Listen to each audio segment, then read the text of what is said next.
나는 하나님께로부터 나와서 하나님께로 돌아가는 한 영혼이다. 지금부터 잠시 후에 내가 더 이상 보이지 않을 때까지 깊은 신념이를 배회하다가 나는 변하지 않는 영혼 속으로 들어간다. 나는 한 가지 사실을 알고자 한다. 바로 하늘에 이르는 길을. 하나님께서는 친히 그 길을 우리에게 가르쳐 주시기 위해서 낮아지셨다. 바로 이 목적을 위해 그가 하늘로부터 내려오셨으며 또한 그 길을 한 책 속에 적어 주셨다. 오, 내게 그 책을 주소서. 어떠한 희생을 치르고라도 그 하나님의 책을 내게 주소서. 나는 이제 그 책을 가졌다. 그 책에서 나를 위한 충분한 지식이 있다. 나로 하여금 그 책의 사람이 되게 하소서. 나는 이제 사람들의 바쁜 길로부터 멀리 떠나 나 홀로 앉아 있다. 그러나 하나님만은 여기 계시다. 그의 면전에서 나는 그의 책을 펼치고 읽는다. 하늘에 이르는 길을 찾으려는 바로 이 목적을 위해서. 방금 제가 읽어드린 이 내용의 한 책에 대해서 나오고 있는데 이 책이 어떤 책일까요? 우리 성도님들이 잘 알다시피 성경입니다. 된 건가요?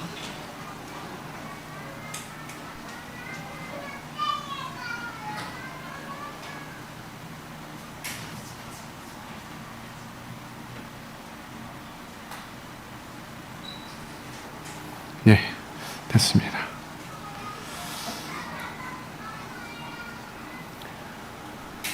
성경에 대해서 웨슬레 설교의 대가라고 알려진 웨슬레가 기록한 책에 있는 서문 내용을 읽어드렸습니다.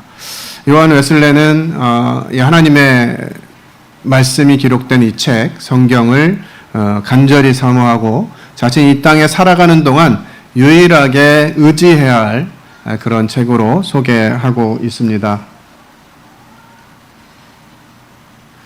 그래서 오늘은 성경의 권위라고 하는 제목으로 우리 성도님들과 함께 말씀을 나누고자 합니다. 자, 그런데 우리의 현실은 어떻습니까? 사실 예전에 모임, 형제교회 그러면 이 형제교회를 대표하는 특징 몇 가지를 이야기했었는데 그 중에 하나가 바로 성경을 잘 안다고 하는 내용이었어요. 성경을 얼마나 잘 아는지 중학생, 고등학생들도 어떤 교파교회 전도사님이나 목사님을 만나도 성경 지식에 있어서는 지지 않는다 이렇게 할 정도로. 실제로 제가 복음을 듣고 구원을 받은 다음에 성경을 읽어가면서 하나님의 말씀이 무엇을 가르치는지 이렇게 배워갈 때 제가 교파교회에 있을 때 이제 구원을 받았는데 중학교 1학년 때였던 것 같습니다. 그때 이렇게 구원을 알게 되고 성경을 알게 되고 나니까 이 말씀이 깨달아지더라고요. 그러면서 이제 학생부 때 그 말씀을 전해주시는 전도사님이 계셨는데 이 전도사님의 말씀이 분별되기 시작됐어요. 참 좋은 얘기인 것 같아요. 그냥 뭐 좋은 사람이 되자, 잘 살아라, 뭐 이런 내용으로는 참 좋은 내용이었는데 그때 제가 이제 중학교 중등부에 임원을 맡고 있었고 제가 제일 열심을 내는 학생이었는데 제가 구원받지 못했었으니까 다른 학생들은 뭐 볼 것도 없었어요. 그래서 이제 그런 복음의 말씀이 갈급해지고 그런 말씀을 듣고자 했는데 이 전도사님이 말씀이 그런 말씀이 아니셨어요.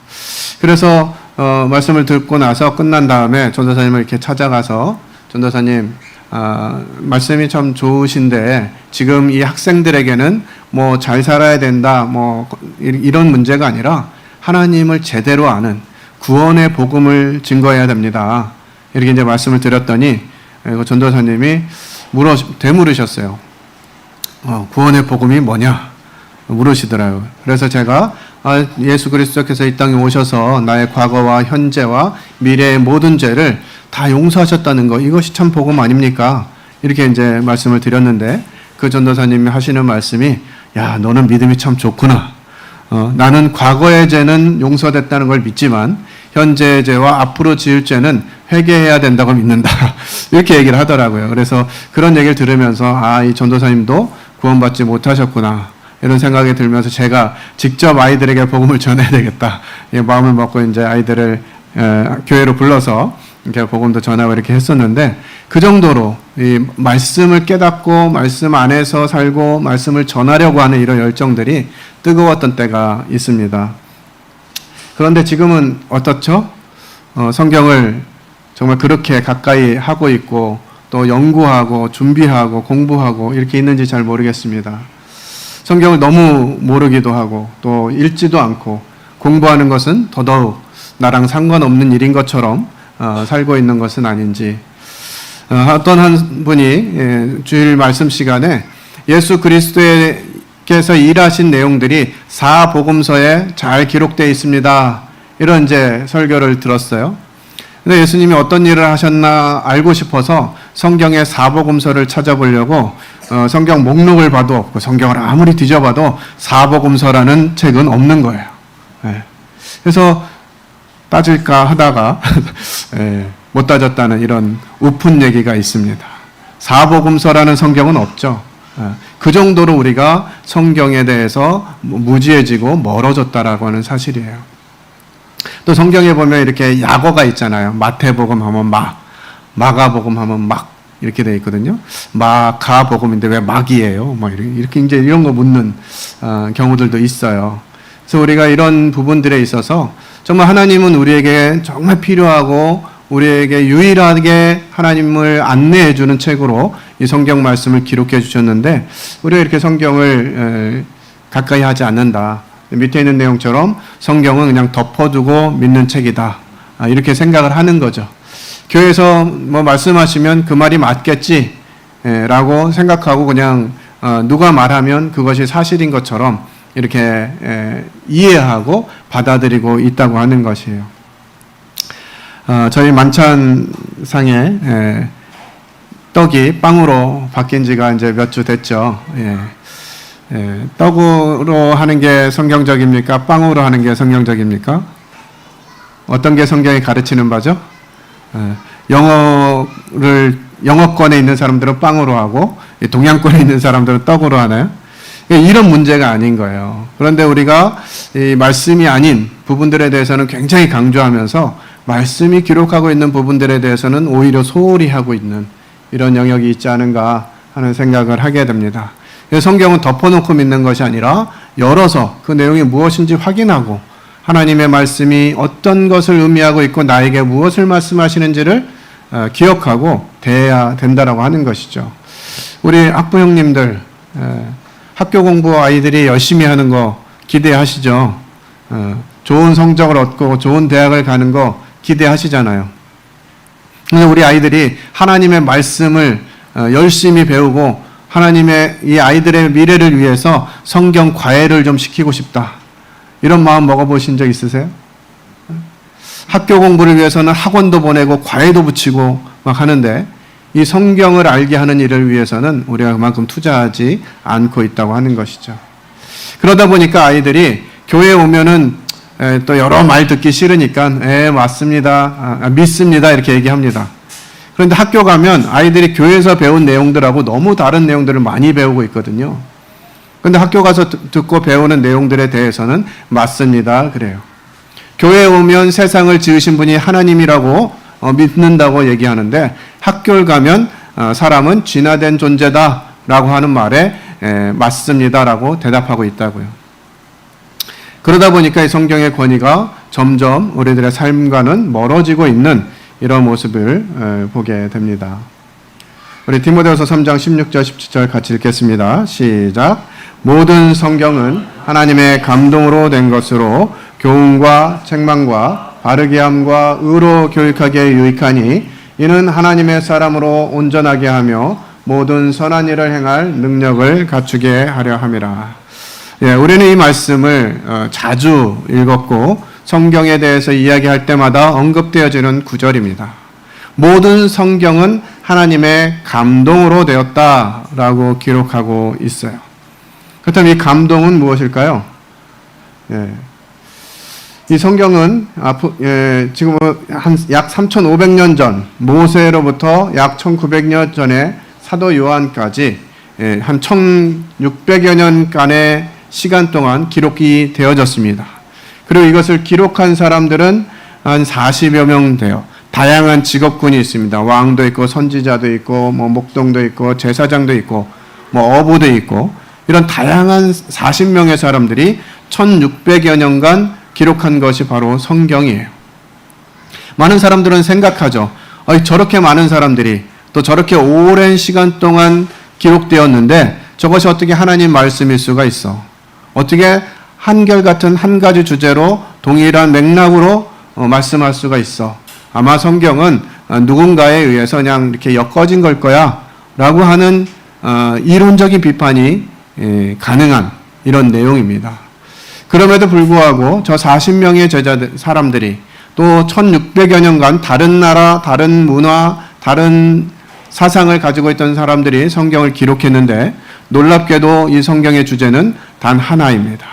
바로 그분은 예수 그리스도, 그분에 대해서 기록하고 있어요. 지금 아마 제가 어떤 주제를 드리고 이곳에 모여있는 성도님들께 그것에 대해서 한번 글을 써보세요 라고 말씀드린다 하더라도 다 각각 다른 내용들이 나올 것입니다. 그러나 성경은 1600여 년 동안 40여 명의 사람들에 의해서 기록되었지만 그 내용이 너무나도 일치하고 너무나도 잘 배열되어져 있으며 예수 그리스도 한 분을 소개하고 있는 책이에요. 그게 왜 가능하냐? 그 말씀이 바로 성경이 우리에게 오게 된 그런 내용들입니다. 성경은 66권인데요. 창세기부터 요한계시록까지 기록되어져 있습니다. 구약은 오실 메시아, 예수 그리스도께서 오실 것이다 라고 하는 내용들이 기록되어져 있고요. 신약은 이제 오신 메시아, 그분께서 그리스도시다, 예수님이 그리스도시다 라고 하는 사실들을 기록하고 있습니다. 성경은 약속이죠. 그래서 약이라고 하는 것은 하나님과 그의 백성 사이에 맺어진 언약을 이야기하는 것이죠.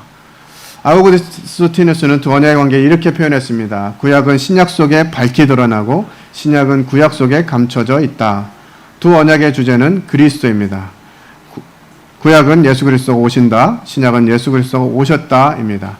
히브리서는 이렇게 말합니다. 히브리서 10장 17절 같이 읽겠습니다. 10장 7절 같이 읽겠습니다. 시작.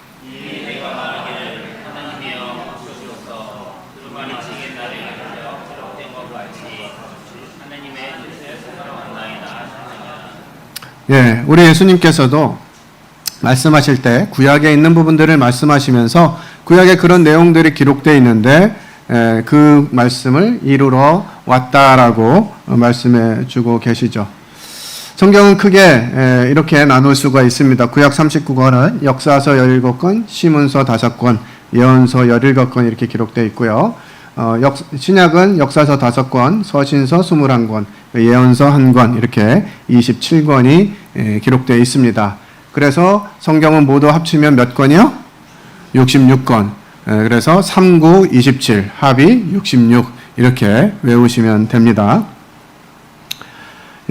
요한복음 1장 1절로 3절입니다. 같이 읽겠습니다. 시작.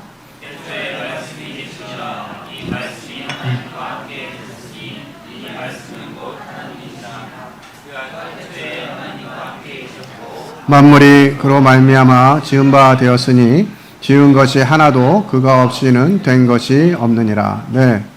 우리는 요한복음도 자주 읽고 대하고 있습니다. 사람들에게 성경을 읽어보고 싶은데 어디부터 읽을까요? 하면 요한복음부터 읽어보라고 권하게 되지요. 그 요한복음의 맨 첫 절에 이렇게 기록하고 있습니다. 태초에 말씀이 계시니라. 이 말씀이 하나님과 함께 계셨으니 이 말씀은 곧 하나님이시니라. 우리는 성경을 대하면서 어떻게 대하고 계신가요? 아침에 일어나서 큐티를 하실 때 이 말씀, 오늘 성경에 있는 어떤 내용이 있나 이런 마음으로 이렇게 보게 될 텐데 정말 이 하나님의 말씀을 대할 때 어떤 마음을 가지고 대해야 하는가? 이 성경이 정말 하나님이신가? 하나님의 말씀인가라고 하는 부분들을 고민해야 할 것입니다. 이따 이제 믿음의 선진들이 이 성경을 얼마나 귀하게 여겼는지 하는 부분들을 좀 소개해 드릴 텐데 우리도 동일하게 성경을 대할 때 하나님께서 말씀하신다라는 마음으로 성경을 대해야 되는 것입니다. 베드로후서 1장 20절 같이 읽겠습니다. 시작. 먼저 알 것은 성경의 모든 예언은 사사로이 풀 것이 아니니 예언은 언제든지 사람의 뜻으로 낸 것이 아니요 오직 성령의 감동하심을 받은 사람들이 하나님께 받아 말한 것임이라. 예, 디모데후서 3장 16절에도 하나님의 감동으로 됐다고 이야기하고 있는데요. 여기 베드로서 1장 21절에도 성령의 감동하심을 받은 사람들이 하나님께 받아서 말한 것이다. 이렇게 기록하고 있습니다.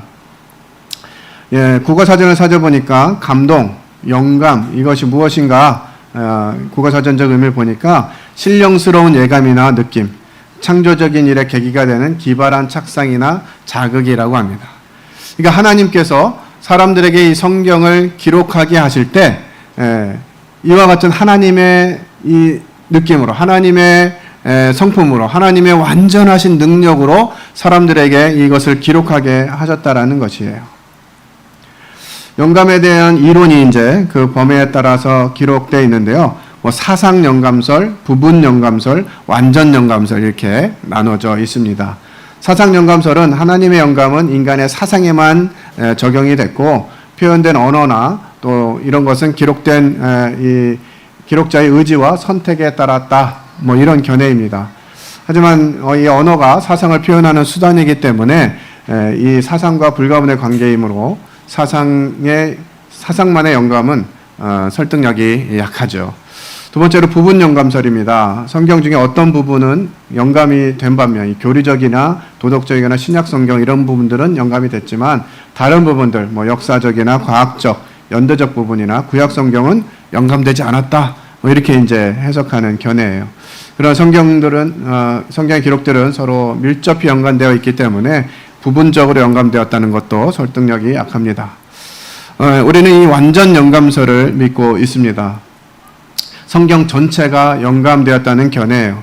이는 모든 성경이 하나님의 영감으로 된 것이다라는 바울의 주장으로 확인이 되고요.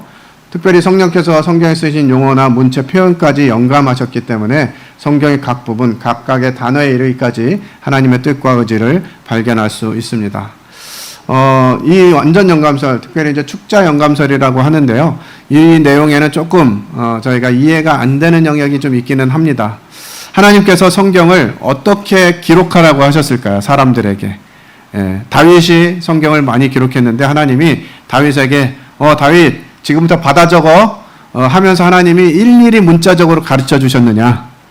아니면 다윗에게 하나님의 영감으로 다윗의 마음을 붙잡으시고 그 생각과 뜻을 붙잡으시고 지금부터 이 내용들을 기록해라 라고 하셨을지 어떤 부분이신 것 같아요, 여러분들? 하나님이 글자까지 이렇게 써 하고 불러주셨을까?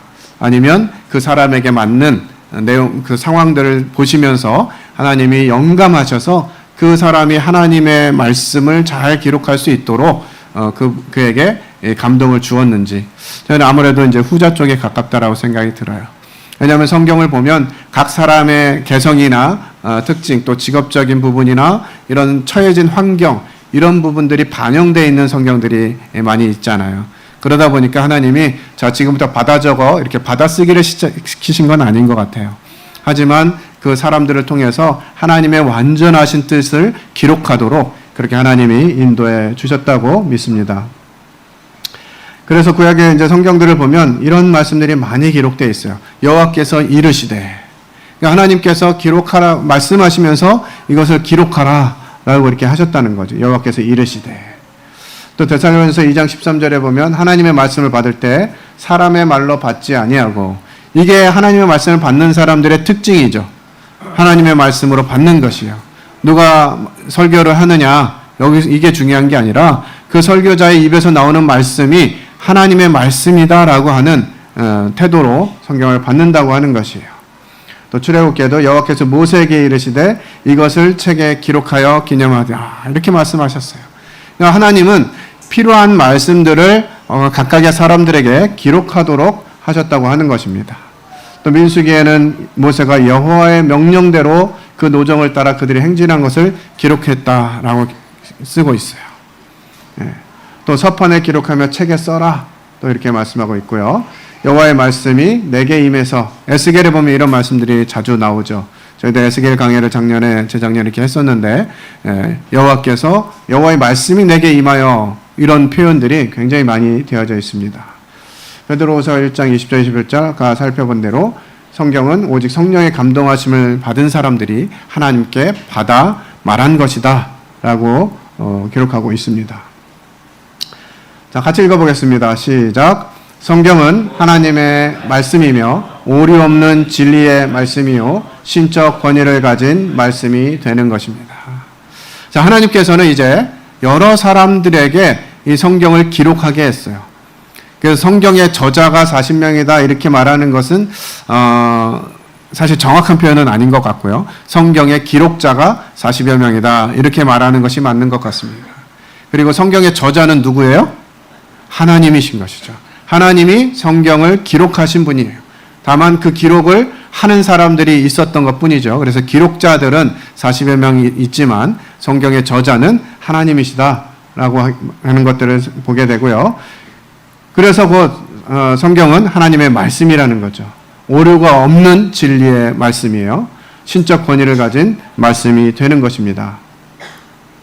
또 읽어보겠습니다. 시작. 하나님의 말씀인 성경은 하나님의 지시에 의해 기록되었으므로 절대 신빙성이 있고 인간이 임의로 해석할 수 없는 것이다. 네, 이 하나님의 말씀이기 때문에 이것을 사람이 임의적으로 더하거나 빼거나 할 수 없는 것이죠. 그리고 하나님의 말씀이기 때문에 이 말씀은 절대적으로 우리가 믿어야 하는 그런 책인 것입니다.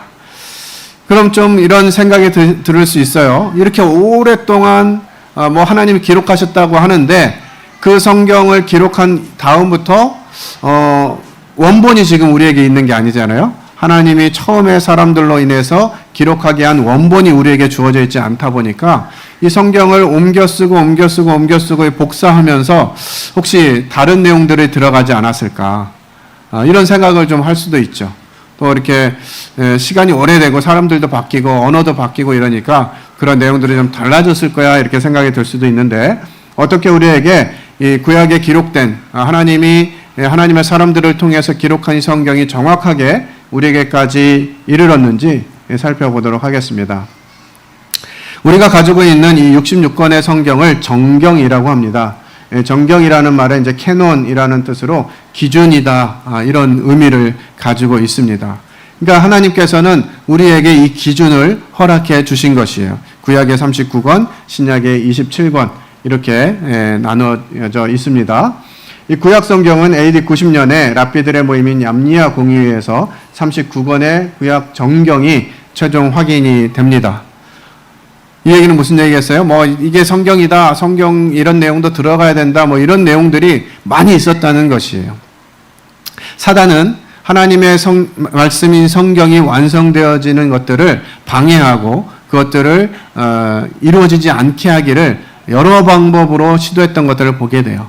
그러다 보니까 하나님이 말씀하시지 않은 것, 그냥 자기 생각으로 기록된 내용들도 있었고요. 또 그 시대에 그런 내용들을 경험했지만 이 성경이 정확하게 정경으로 인정되는 기준에 못 미치는 이런 내용들이 있었습니다. 신약 성경은 AD 397년에 카르타고 교회 회의에서 27권의 신약이 결정되었어요. 이렇게 구약과 신약이 정경으로 받아지는 데는 이렇게 기준이 있는 것입니다. 이 정경 외에 이제 외경이라고 하는 성경이 있어요. 외경이라고 하는 그런 책들이 있는데 이 정경 이외의 책들입니다. 이 책들은 하나님의 영감에 의해 기록된 책들이 아니기 때문에 영감성이나 역사성, 영적, 도덕적 수준에서 볼 때 정경으로 인정될 수 없는 이런 책들입니다. 하지만 로마 카톨릭, 이 천주교는 1546년 트렌트 종교회의에서 이 외경 중에 한 7권 정도를 정경으로 받아들이면서 이 천주교에서 가지고 있는 성경에는 우리가 가지고 있는 66권 외에 7권의 성경이 더해져 있습니다. 그래서 이 사람들이 가끔 우리가 성경에서 성경에 저런 내용이 없는데 하는데 천주교 사람들은 하는 그런 내용들이 있어요. 그것이 이제 외경인데요. 그 외경들이 성경에 받아들이지 않은, 정경에 받아들이지 않은 이유들을 좀 살펴보겠습니다. 이따가.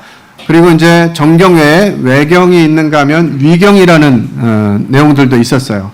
이것은 신구약 중간기와 초대교회 시절에 기록된 유대 문헌들인데요.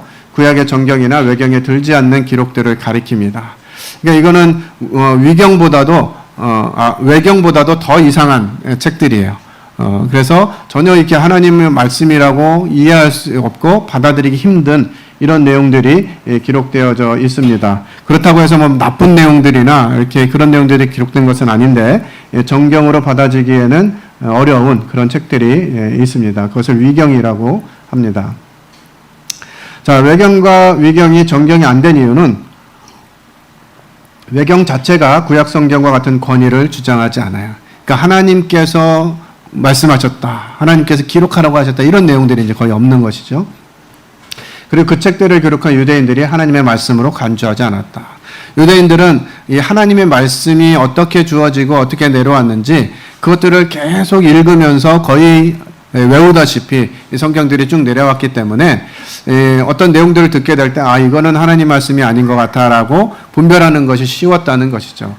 우리가 그 위조 지폐를 구분하는 사람들이 어떻게 훈련을 한다 그래요? 위조 지폐를 막 살펴보는 것이 아니라 진짜 지폐를 정확히 연구하면 딱 보면 이건 가짜야, 이게 눈에 딱 들어오는 것처럼 유대인들에게는 성경이 그러했다는 것이요. 계속해서 전승되어서 물려져 왔고 또 이런 두루마리 같은 걸로 전승되어져 왔지만 하나님의 말씀이 그들 심중 가운데 분명하게 자리하고 있었기 때문에 이것은 하나님의 말씀하고 좀 달라라고 하는 것들이 금방 느껴졌다고 하는 것입니다. 그리고 예수님이나 신약 성경의 저자들이 그것들을 성경으로 간주하지 않았어요. 그러니까 이게 하나님의 말씀이고 정경이었다면 예수님이나 신약의 어떤 제자들이 하나님이 이렇게 말씀하셨어 라고 인용한 성경 구절들이 많잖아요. 그런데 외경이나 위경에는 이런 내용들이 없다고 하는 것입니다. 또 성경의 다른 부분들과 모순되는 부분들이 있다는 것이에요. 성경은 정확하게 일치하고 연도라든지 여러 부분들에 있어서 일치하는데 이 외경과 위경은 그런 부분들이 없다라고 하는 것입니다. 그래서 이 정경성을 어떻게 정하느냐? 하나님이 친히 쓰셨다, 하나님께서 직접 말씀하셨다라고 하는 부분들을 우리가 표현한다라고 하는 것이에요. 그래서 여호와께서 말씀하신 이런 내용들이 기록되어져 있고요. 신약 성경의 구약 인용은 외경에서 인용된 부분이 없다. 신약 성경에 보면 거의 막 250군데 정도가 이 구약을 인용하고 있는 것들을 보게 되는 것이죠. 유대 역사가 요세푸스는 유대인들이 약 39권을 성스러운 책으로 받아들였다고 증언합니다. 그래서 암니아 회의에서 이제 랍비들이 이것을 정경으로 결정하게 됐는데요. 이 신구약 중간기에 이 쿰란 공동체에서 쓰여진 사해사본이라고 하는 이 사본이 발견이 됐습니다. 옛날 책들을 그대로 이제 가지고 왔었는데 오래전에 번역된 이런 책들만 가지고 있었고 가장 최근에 번역된 책이 없었는데 이 사해사본을 발견하면서 이제 오랜 기간 동안에 거의 900년, 1000년 사이에 기록되어진 이 사본을 이제 발견하게 된 것인데 예전에 가졌던 사본과 이 900년 후에 기록된 사본이 내용이 어떤가 비교해 보면 이 사본이 차이가 있는지 없는지를 알 거잖아요. 그래서 비교해 봤더니 거의 차이가 없었습니다. 1000년 전에 기록된 사본이나 이 사해 사본이나 내용은 똑같았다. 우리가 지금 가지고 있는 내용과 동일한 그와 같은 내용을 가지고 있었다고 하는 것들이 이제 역사적으로 살펴졌고요. 그 이후에 이제 이스라엘의 이 랍비들 중에 이 성경을 복사하는 사람들이 있었는데요. 이 성경을 복사하는 사람들은 이런 태도로 성경을 복사했다고 합니다. 첫 번째는 서기관들은 펜이 잘 드는지 매일 확인했다는 거예요. 이게 막 쓰다가 막 이렇게 흐리게 나오고 이러면은 나중에 오해가 생길 수 있잖아요. 잘 안 보이네, 이거 뭐지? 이렇게 하면서 할 수 있기 때문에 이 펜이 잘 나오는지를 항상 점검을 했고요. 두 번째는 가죽 종이와 펜을 동일하게 표준화했어요. 어떤 다른 종이에다 쓰는 거나 다른 펜으로 쓰는 것이 아니라 같은 펜으로 계속 썼다고 하는 것이죠. 어떤 바뀌는 이런 우려를 위해서. 그리고 단어나 철자조차 외운 것은 절대 쓸 수 없었습니다. 이 사람들은 성경을 복사하는 게 일이기 때문에 이 정도 쓰면 외워질 거 아니에요. 그래서 그냥 자기 외운 대로 쓸 수도 있었을 텐데 절대로 그렇게 하지 않고 한자 한자를 보고 적었다는 것이에요. 그리고 하나님의 이름을 쓰기 전에는 기도 후에 써야 했어요. 이렇게 복사를 하다가 하나님이라는 단어가 나오면 그들은 그 자리에서 딱 멈추고 또 어떤 랍비들은 가서 목욕을 싹 깨끗하게 하고 다시 와서 하나님이라는 단어를 생각하면서 기도하고 성경을 옮겨 적었습니다. 그럼에도 불구하고 이제 달라할 수 있잖아요. 뭐 잘못 썼거나 추가했거나 이럴 수 있었기 때문에 무엇을 했냐면 필사된 원고에 철자와 단어 수를 세는 거예요. 아, 내가 복사한 이 한 페이지에 몇 글자가 들어있지? 아, 300글자가 들어있구나. 그러면 맨 처음 단어는 뭐지? 맨 마지막 단어는 뭐지? 가운데에 있는 단어는 뭐지? 이런 것들 살펴가지고 똑같이 썼는지를 확인했다는 거예요. 글자 수까지. 그래서 300글자 썼는데 여기도 다시 세보니까 300글자구나. 이게 맞으면 통과가 되는 거예요. 그래서 이렇게 하면서 성경을 필사했기 때문에 성경을 복사하는 과정에서 다른 내용으로 변질되거나 다른 내용이 추가되거나 할 가능성은 거의 없는 것입니다. 신약 성경도 마찬가지고요. 먼저는 이제 사도들이 기록한 내용들을 정경으로 받아들였습니다. 또는 예수님을 직접 만나고 그분의 말씀을 들은 사람들이 기록한 내용들이 신약 성경 27권에 포함이 되어져 있습니다. 바울이 그러한 사람이죠.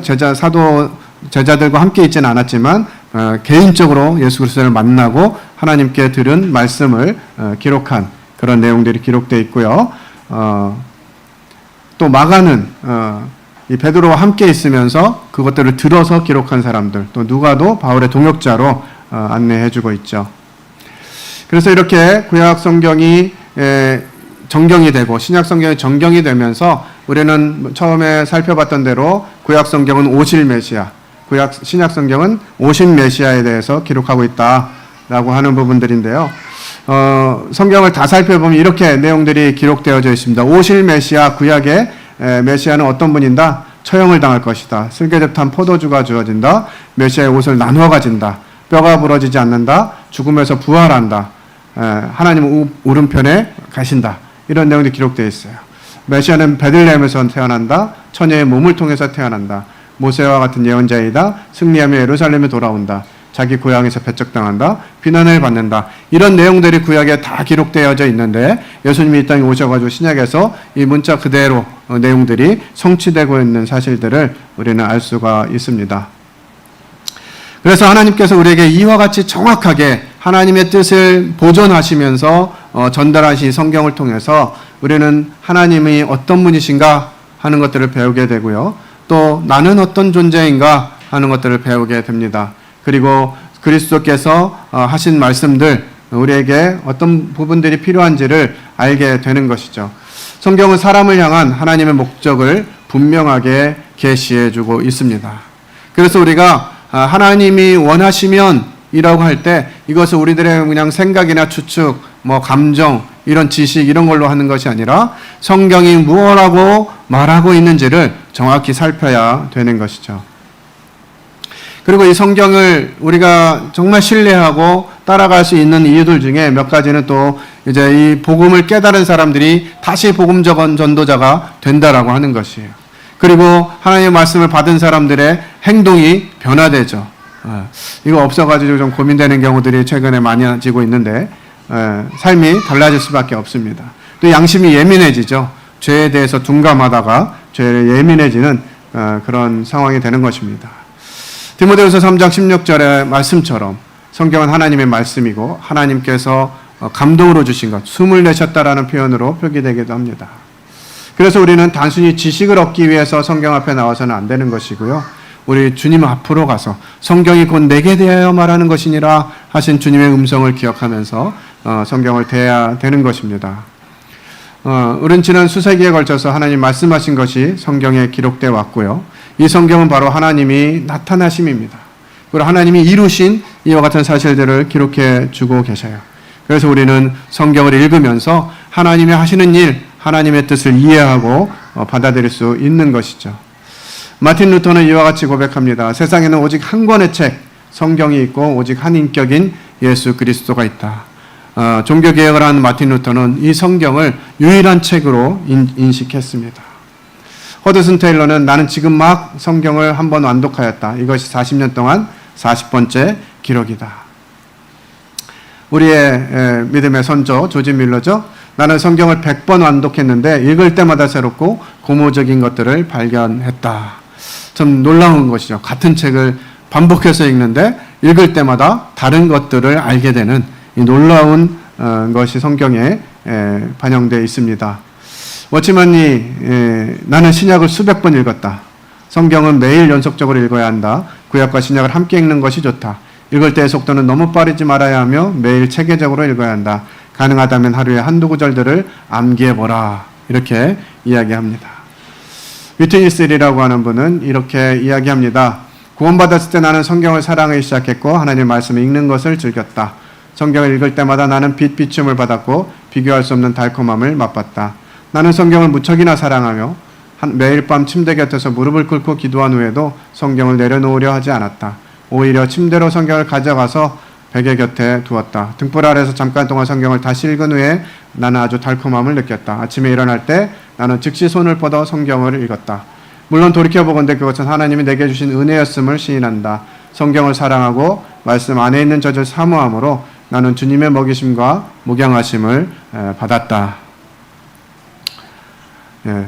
성경 읽기 전에 적어도 두세 번 오 주 예수여, 오 주 예수여라고 주님의 이름을 부르는 것이 좋다. 그 즉시 성경에 기록된 말씀은 살아있는 말씀이 된다. 성경을 읽을 때 오 주님, 저에게 말씀하십시오 하면서 성경을 읽었다는 거예요. 이것이 이제 이분들 위트니스나 이런 분들은 이제 지방교회에서 아주 존중하는 분들인데 이런 말을 했기 때문에 지금은 그분들은 지금도 그렇게 이야기해요. 말씀을 들을 때, 오, 주 예수요. 오, 주 예수요. 여기 이제 지방교회에 있다가 모임에 이렇게 오신 형제님이 있었는데, 옆에 앉아서 이제 말씀을 듣는데, 뭘 주절주절 해요. 말씀 듣는데 뭘 이렇게 주절주절 하나, 오, 주 예수요. 오, 주 예수요. 이걸 계속 하고 있는 거예요. 그러니까 말씀이 방해가 될 정도로 이 말을 따릅니다. 하나님 말씀 앞에 그런 태도를 가지는 것이죠. 참 놀라운 것 같습니다. 온갖 기도를 통하여 하나님의 말씀을 받아들이십시오. 에베소 6장 17절에 이렇게 기록되어 있습니다. 모든 것 중에서 가장 중요한 것은 우리가 성경 앞에 올 때 그분의 말씀을 기도로 먹어야 된다고 하는 것입니다. 우리 성도님들께서 하나님의 말씀을 대하실 때 정말 어떤 태도로 그동안 대하셨는지, 말씀은 그렇지만 하는 표현들을 혹시는 하지 않았는지, 하나님이 완전하게 그분의 모든 것을 기록해 두신 성경을 통해서 우리는 교훈받고 우리에게 말씀하신 그 목적들을 인정하고 그 말씀들에 순종되어지는 성도들이 되셨으면 좋겠습니다. 기도하고 마치겠습니다.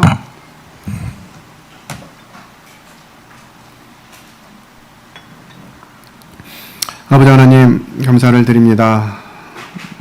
하나님의 뜻을 성경에 기록해 두시고 그 성경이 저희들에게 완전하게 보존되도록 인도해 주신 은혜를 감사를 드립니다.